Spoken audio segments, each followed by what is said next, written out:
And now it's time for Bum Reviews with Chester A. Bum. Tonight's review: The Hobbit: An Unexpected Journey. Oh my god, this is the greatest movie I've ever seen in my life! Ash, Gimpa spoilers! There's this little guy named Bilbo Baggins. You know, he's the guy Leonard Nimoy sings about all the time. Ask your parents about that one. And he's asked to go on a prequel with the most stereotypical wizard you've ever seen in your life to help a bunch of dwarves get their city back. And their names are Glory, Pori, Gollin, Pollin, Akka, Kaka, Baka, Shaka, Sneezy, Dopey, Smoky, Koki. Oh, and then there's also the fat barbarian who drinks too much. You know, there was only like one in the group. So they're off to roam Middle-earth, which I'm assuming is in between beginning Earth and after Earth, to defeat this evil dragon who apparently has taken away their city and all their gold. Because dragons have a real love of dwarf cities and a bunch of gold. What the heck is a dragon gonna do with gold anyway? Does he just need bling? Is he trying to be Puff the Magic Daddy? Oh, I'm sorry, P-Dragon. So the wizard decides to bring Bilbo for reasons that are never really explained? He's going to be a burglar, even though they never said he could burgle anything. But he has a good heart, which apparently a lot of the other dwarves seem to have good hearts too. But the dragon won't know his stench, which of course he probably won't know the stench of another dragon. You could probably just talk to them, or an eagle. Hey, where did the eagles ever go? Wouldn't like half of these movies be over if they just used the eagles more? But oh no, the eagles would never make it far enough to complete the mission. They make it pretty far in all these movies. They always go to the most dangerous areas in all the land, and they seem to turn out okay. Maybe their music is too annoyingly 70s. So even though Bilbo doesn't want to go on the quest, he suddenly decides he does? I want to go on your quest. Why?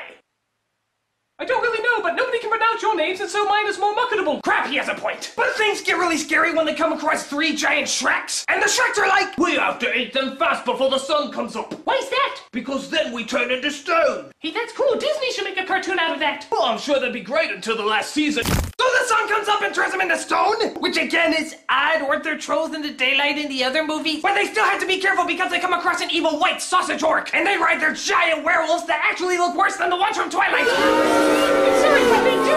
Okay, now you'll never mention Tolkien and Twilight in the same sentence again. Hey, you think Edward's skin is made out of mithril? So they come across a bunch of cameos from the other movies, and their main job is to be like, oh, the stuff you saw in the other movies is going to happen. No. Yes, okay. But then Bilbo is like, I'm going home. No, of course you are. There's only 2 more of these movies left, and we're gonna do it without you. Well, you did the last one without Christopher Lee. And go out with Gollum. Who? That anorexic Mr. Bean who sounds like Donald Duck. Hello, I'm looking for the most precious thing in the world to me. Well, if it's so precious, how did you lose it? It fell out of the pocket in my loincloth. You had time to give your loincloth pockets? The precious is great at minimal sewing. Well, I'll tell you where it is if you show me the way out of here. Okay, it's over there. Very good. By the way, I have the ring. What?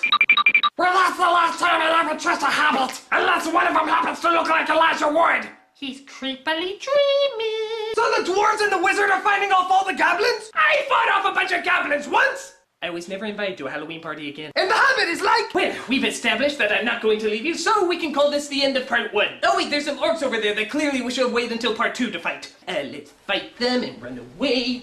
Okay, now it's the end of part 1. Hooray! So The Hobbit: An Unexpected Journey was a really, really good movie? Despite the fact that the other 3 books got a film apart and this is the shortest one and somehow it gets 3? But I think Peter Jackson wanted to make sure that nothing was left out. Like that wood wizard that was never in the book, that conversation with Saruman and Galadriel that was never in the book. But hey, while they were at it, at least they didn't put in Tom Bombadil, the only character that everyone wanted to see in the Lord of the Rings movies and never got a chance to. I'd much rather see that Fisher King wizard smoke a stick bug. See, that's not a bad idea. I know what I'm doing for Christmas. This is Chester E. Bum saying, Lambus bread! You got Lambus bread? Oh, come on, help a guy out, will ya? Come on, Lambus bread! Come on, 3 bites can fill your stomach. And when you're smoking a stick bug, that's a good appetizer.